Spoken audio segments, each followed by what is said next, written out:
Aquilo que vos vou hoje apresentar é um instrumento que criei já há alguns anos, nem sei bem há quantos, mas para aí há uns 4 ou 5, destinado a trabalhar com a população da terceira idade. Entre os vários problemas que nos preocupam e que são os problemas mais habituais na terceira idade, um deles é... Eu estou a falar muito devagarinho porque ontem falei depressa demais, hoje vou falar despacio para ser mais entendido. Uma das questões mais graves com a terceira idade é o isolamento social, que passa habitualmente por rupturas familiares não assumidas, isto é, não são rupturas de facto, mas são rupturas de conjuntura. E as pessoas acabam por perder os vínculos com as pessoas mais próximas, ou porque moram em sítios completamente diferentes, e temos cada vez mais idosos vivendo com idosos ou em bairros de idosos. E quando falo de idosos, a população maior, estou, portanto, a trazer aqui o problema de haver cada vez mais zonas do país, Lisboa também tem as suas zonas, onde a população maior de 70 e 80 anos é praticamente a única população que existe nesses bairros e nessas povoações. Ora, esta desvinculação, o problema causado pelo isolamento, acaba naturalmente por conduzir à exclusão e ao afastamento das pessoas, que ficam muito centradas em si mesmas, ligando muito mais, dando muito mais atenção aos problemas de saúde reais e fantasiosos, e sabemos que a hipocondria dispara frequentemente na população maior, e à medida que se vai envelhecendo, mais grave se torna esse problema. E a ideia deste instrumento não é avaliar coisíssima alguma, é pura e simplesmente criar um meio que permita, de uma forma lúdica, mais ou menos bem disposta, colocar um técnico que, além de formação em psicologia, tenha formação na utilização do instrumento, colocá-lo face a essa população de maior idade e tentar detectar, entender quais os déficits ao nível afetivo. Uma vez obtida essa informação, fica facilitada a tarefa de revincular as pessoas com os objetos ou com os sujeitos fundamentais da sua vida.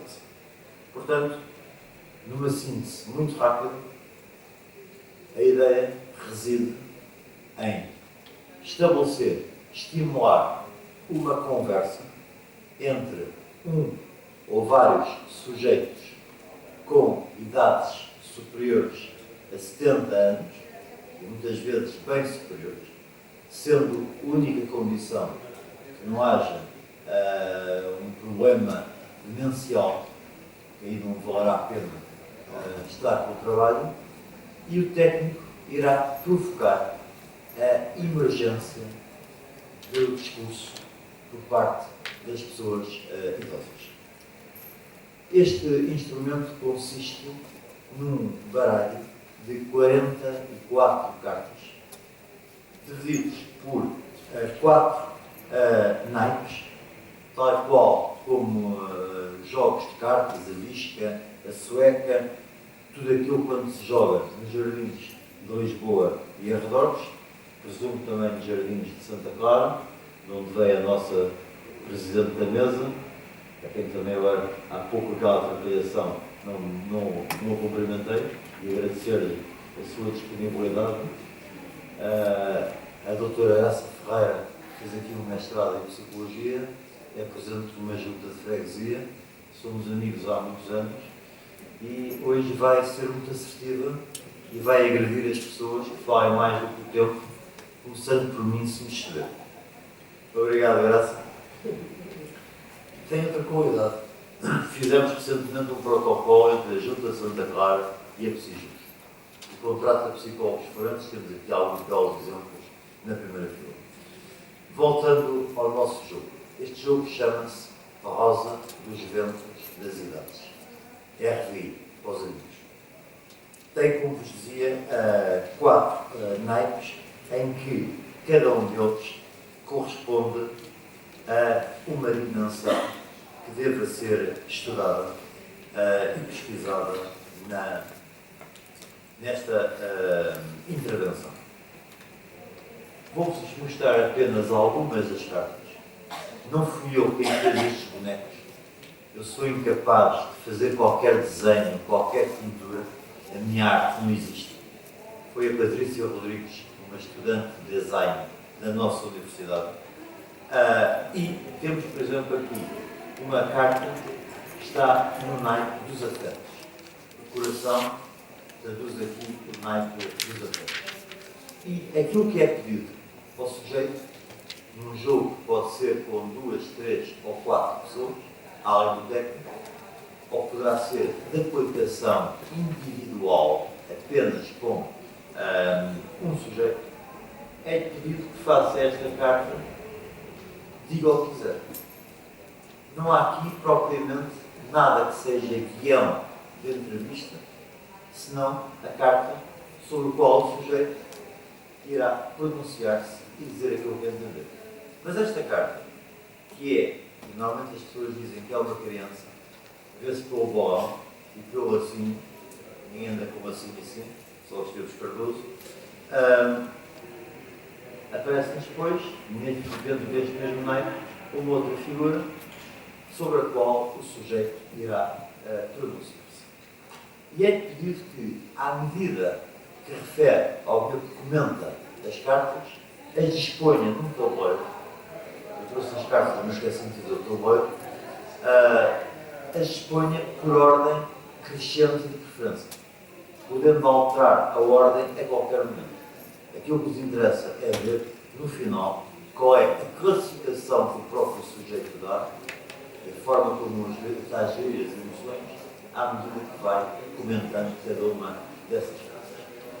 Cada naipe tem 11 cartas, uma das quais é sempre igual, é um ponto de interrogação. E aqui há coisas variadas, agora acrescentámos a criancinha, também com o lacinho, ali entre aqueles dois senhores. Temos aqui uma carta que, enfim, ficámos só assim, para não estimular muito as apetências sexuais das pessoas com 90 anos. Isto aqui, pode ser o que quiser, claro que é um gato, à mão. Isto é mais para a altura de Natal.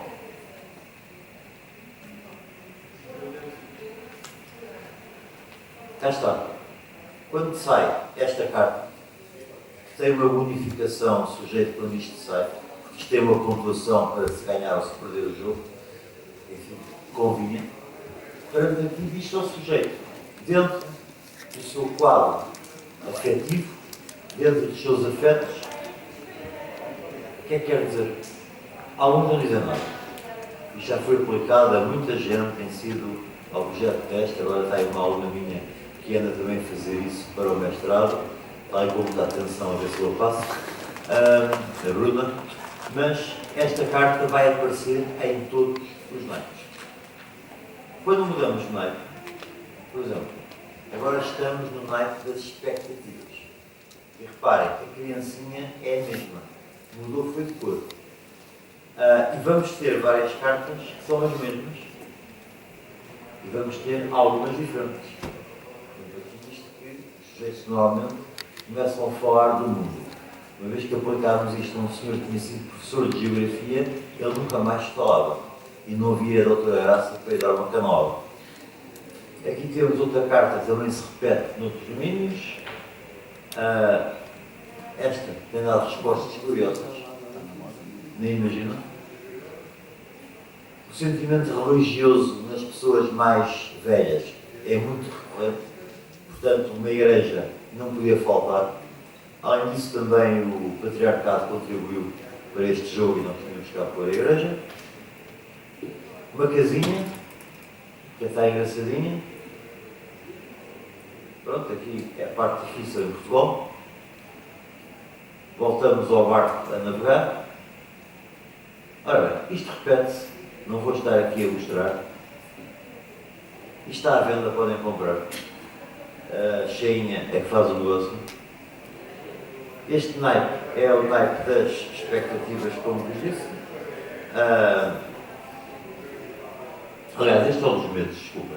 Este é o naipe dos medos. E temos aqui, como veem, uma série. Esta é uma das cartas que também dá muita conversa. E quanto mais isoladas estão as pessoas, mais falam sobre aquela carta. Eu carreguei sem querer. E estão sumariamente todos apresentados. Objetivos, já vos falei deles. O que é que temos constatado até agora? Este jogo, as pessoas, isto aplica-se em lares da terceira idade e em grupos restritos de pessoas. Normalmente, quanto maiores, quanto mais idosas as pessoas são, mais difícil é iniciar este jogo. Mas há uma adesão que até agora temos verificado ser boa.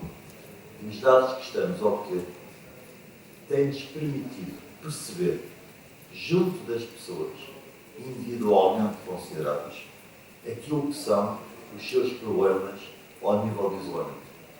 Há referências quando aparece a criança porque não vêem os netos há imensos anos, quando estamos no naipe dos medos, o medo que a criança seja delinquente. Aqui há tempos era mais drogado, agora é mais delinquente. Isto depende do que o Correio da Manhã escreve. É um medo frequente. Aparece quando pomos os adultos, o casal adulto, muitas vezes é falado que já não veem os filhos ou que não estão com eles, etc. E nós percebemos, porque normalmente é disfarçado nas entrevistas, como sabem, percebemos que há ali um corte, uma desvinculação com a família. Os medos com a saúde, há uma carta que é uma seringa e aí são referenciadas várias vezes os medos que têm em termos de saúde, e quando aparece o estetoscópio também, que permite, obviamente, quando isto é falado, o que é que o técnico faz? Tem de estabelecer de uma forma securizante a conversa com o idoso e conduzir de maneira a conseguir aliviar as tensões que existem, que são muito frequentes. E temos verificado que, por vezes, quando o jogo termina, é que os idosos pedem para falar com o técnico e então aí começa-se um trabalho a sério. Digamos que aqui há uma fase de pesquisa, diria que de um diagnóstico de exclusão, de isolamento, e depois é que o trabalho se inicia seriamente. E aí o técnico que está a aplicar isto, normalmente o que faz é pedir a um colega que depois faça algum trabalho com o indivíduo. Que não convém ser quem aplicou isto a estar depois a seguir o sujeito. Basicamente, e dentro do tempo que fixámos no calendário, são as considerações que vos queria deixar. Obviamente que se quiserem obter mais qualquer informação sobre isto, é fácil. O meu e-mail está alguns no programa. Se não estiverem, perguntam à Cheinha que ela sabe de cor, coisa que eu não sei. Além disso, há sempre a possibilidade de, no caso de quem está em Portugal, temos uma equipa que faz demonstrações disto e de um aspirador, que é bónus, ao domicílio. Iremos a lares, a hospícios, a casas particulares, orçamentos grátis, e tratamos isto com eficácia e rapidez. Muito obrigado.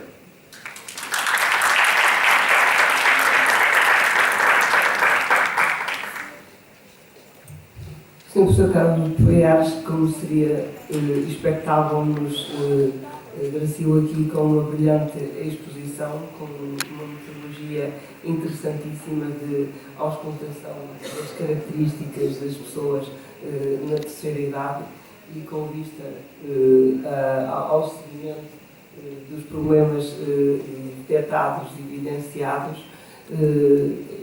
Portanto, para lhe dizer que, numa ótica de boa colaboração, está ali uma colega minha, também sou colaboradora, nós vamos também comprar modelo, porque ele é realmente muito interessante. Lembro-me que estava aqui a comentar com a nossa colega do lado que em tempos aplicava o modelo de uma bateria de fotografias nas ações de formação pedagógica para a auscultação das expectativas face àquela ação de formação.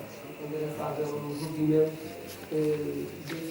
deste modelo, mas este é muito mais abrangente e é feito de uma forma muito mais estruturada e com um investimento. De qualquer modo, eu também visava adequar a ação de formação às expectativas das pessoas. Acho muito interessante esta forma. Portanto, muito obrigada. Eu passava então, até também pela ótima gestão do tempo que não obrigou uma coisa mínima. E, portanto, eu passava a palavra à senhora professora Isabel Pinto, da Universidade do Porto, sobre a temática controle social, processos subjacentes à coesão social versus economia. Bom dia, obrigada. Eu gostava de cumprimentar primeiro toda a gente e de dizer que eu acho uma injustiça de falar a seguir ao professor Carlos Pedares. Não é fácil, mas estamos muito juros e, portanto, estamos em casa. De qualquer forma, o efeito da primazia, toda a gente conhece, acaba por funcionar e vamos ver se o facto vir assim, se não vai então em minutos de. Bom, eu sou psicóloga social, trabalho na Faculdade de Psicologia da Universidade do Porto, com o professor Zé Marques, e nós temos um laboratório, uma equipa que trabalha no laboratório de Psicologia Social e desenvolve alguma investigação sobre o âmbito do controle social. Infelizmente eu deveria ser doutora mesa, mas tive que alterar questões familiares e, portanto, o que acontece é que eu não vou falar nada especificamente sobre a idade, relacionado com a idade, mas espero que vocês achem mesmo interessante. Bom, nós adotamos a perspectiva funcionalista do crime, quando pensamos no crime, quando pensamos no desvio. Nós adotamos a perspectiva funcionalista do Durkheim, que a gente se calhar conhece aquela imagem, que diz que o desvio é uma construção social. Segundo este sociólogo, o desvio é construído porque há alguns comportamentos que se desviam de que ele chama mente coletiva. E, portanto, o desvio torna-se funcional para esta mente coletiva na medida em que a própria sociedade desenvolve mecanismos de controle social, nomeadamente punição, sobre esse desvio, que faz com que alerte para a pessoa que desviou e para os outros membros que estão à volta o que é que tem que ser respeitado, nomeadamente a ideologia, os valores, as normas, etc. Portanto, o controle social é, segundo este autor, e segundo esta perspectiva funcionalista, não é só este autor, uma forma de manter a coesão social dentro das sociedades. E o que é esta mente coletiva e como é que funciona a mente coletiva? Muito rapidamente.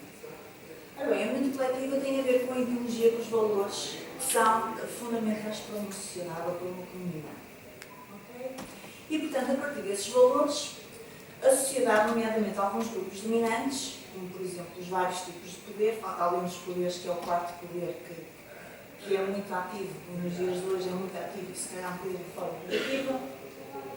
Bom, mas estes poderes acabam por desenvolver uma ordem social, ou seja, várias instituições, leis, regulamentos, etc., no sentido de reproduzir, de fazer com que estes valores sejam assegurados. Okay? E depois existem determinado tipo de atores, que são chamados empreendedores morais, ou a polícia, os juízes, os advogados, etc., que acabam por contribuir para a sociedade para manter este respeito pelas normas e pelos valores sociais. Bom, se a comunidade legitima esta ordem social, esta ideologia dominante, está tudo bem. O problema é se ela não legitima. Bom, ao legitimar esta ordem social, logicamente, quando há uma divergência em relação a essa mente coletiva, a essa ideologia dominante, isto é considerado uma violação grave. Okay? E esta violação é específica a cada uma das sociedades. As sociedades têm valores diferentes. Logo, um crime que é hediondo numa sociedade pode ser um comportamento perfeitamente aceitável noutra. E, portanto, constrói assim o desvio a partir do momento em que se alguém diverge da mente coletiva. Bom, ao construir-se este desvio, o membro desviante tem que ser de alguma forma, tem que sofrer algumas as consequências da implementação dos mecanismos de controle social. E, portanto, aquilo que nós chamamos muitas vezes de exclusão social, pode ser, por exemplo, a prisão. Atenção, não estamos só a falar aqui de crime, porque a divergência em relação nós estamos numa sociedade que supostamente é meritocrática. Portanto, supostamente as pessoas que não têm mérito são excluídas socialmente, não é? Como é óbvio. Portanto, a exclusão social, quando esta ideologia é legitimada, a exclusão social também é legitimada. E, portanto, é até necessária para que esta mente coletiva se consiga perdurar. E, portanto, é mais fácil excluir e punir as pessoas que pertencem aos grupos que são dominados nesta ideologia, não é? Têm menos poder nesta ideologia, e muito mais difícil de excluir e de punir os membros do grupo que dominam esta ideologia. Basta ver, por exemplo, que as pessoas em geral têm uma ideia de que os poderosos nunca são alvo da justiça. Porquê? Porque eles têm dinheiro, ao terem dinheiro vão buscar os advogados mais eficazes e depois apelam, não sei o quê. Portanto, há sempre uma percepção de que, de facto, é fácil para pessoas que, de alguma forma, são dominantes, de fugir a este tipo de represálias. Bom, o controle social, como é que entra aqui? O controle social nas sociedades, existem vários tipos de controle social, mas, supostamente, as sociedades desenvolvem mecanismos que correspondem a rituais, celebrações, digamos assim, cerimónias que mostram aos outros membros da sociedade que há ali um desviante. Por exemplo, os tribunais são exatamente, representam este género de cerimónias. Ao passar por este ritual, o indivíduo adquire um estatuto dentro da sociedade, ou uma identidade dentro da sociedade, que é consistente com o rótulo de excluído socialmente ou desviante. Ok? Pronto. E quando é punido, é muito difícil, é muito fácil quando nós vemos nos jornais fulano de tal é excluído de um crime e não sei o quê. E aquilo que as pessoas pensam é, Deus quer que seja punido, Deus quer que se faça justiça, etc. E é muito mais fácil para nós ligarmos, portanto, associarmos um arguido a um culpado do que a um inocente, quando a nossa justiça supostamente diz que é inocente até prova em contrário.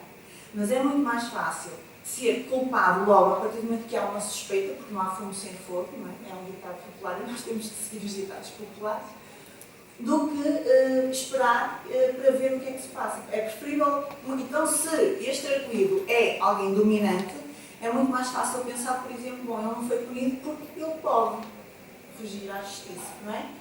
Mas, de qualquer forma, a punição, quando é legitimada a mente dominante, está ligada à percepção de justiça. Já viram? A punição é um castigo.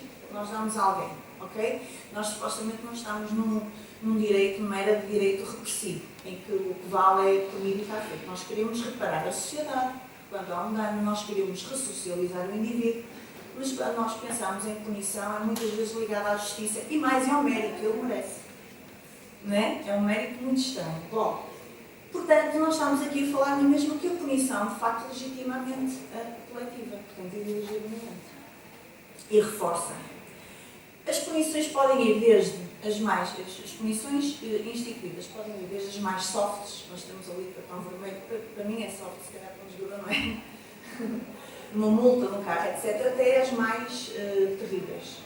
Há sociedades que têm umas ainda mais terríveis do que as nossas, de qualquer forma. Eu, como tenho uma fixação muito grande com a Idade Média, sempre posso meter figuras da Idade Média, por isso é que está aquilo ali, que é terrível, mas pronto, mas para mim. Bom, esta punição é normativa. Quando ela não é usada, quando ela não é implementada, alguma coisa corre mal. ok? Alguma coisa, nós começamos a desconfiar de alguma coisa.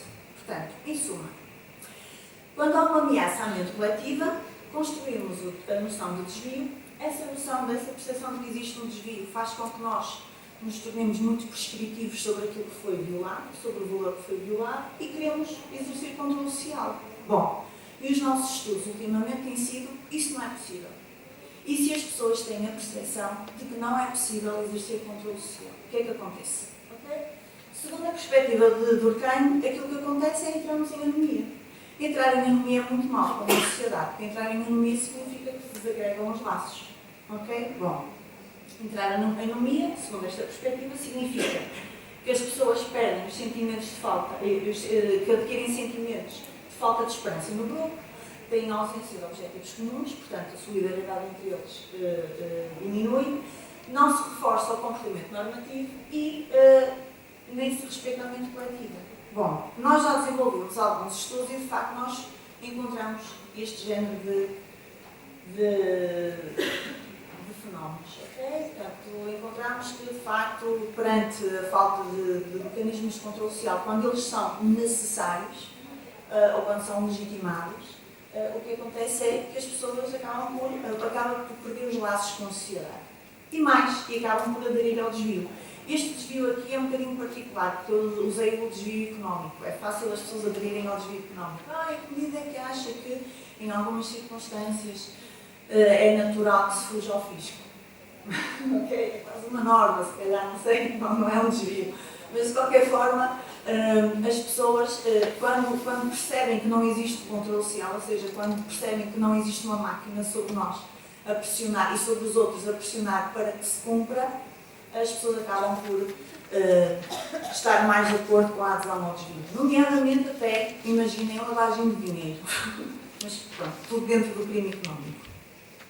Só que nós não ficamos satisfeitos com isto, não pode ser. Há outras formas que nós temos de compensar a inexistência de controle social. Normalmente não muito positivas, mas de forma informal, ok? E o que é que nós chamamos a isto? Chamamos a ação compensatória e é esses são dois pequeninos estudos que eu vos vou apresentar muito rapidamente. Ok? Nós encontramos outras e depois vou mencionar no final, mas de qualquer forma, aqui não se vê bem, mas ali não é justiça, é justiça popular, nomeadamente quase o linchamento, a exclusão dos desviantes, nós queremos, por exemplo, as pessoas vão presas. Irem presas significa a perda de laços com a sociedade, significa não é, o isolamento, é quase levantarmos uma barreira e excluirmos a pessoa do lado lá. As pessoas deixam de ter contacto com o trabalho, muitas vezes com familiares, etc., com as dinâmicas da sociedade. E, portanto, a exclusão pode ser exatamente uma forma de nós protegermos a sociedade quando não existem mecanismos de controle social adequados. E depois um controle social preventivo, que as pessoas chamam de controle social, mas na realidade é uma coisa um bocadinho mais maquiavélica. Bom, vamos começar primeiro, justiça popular.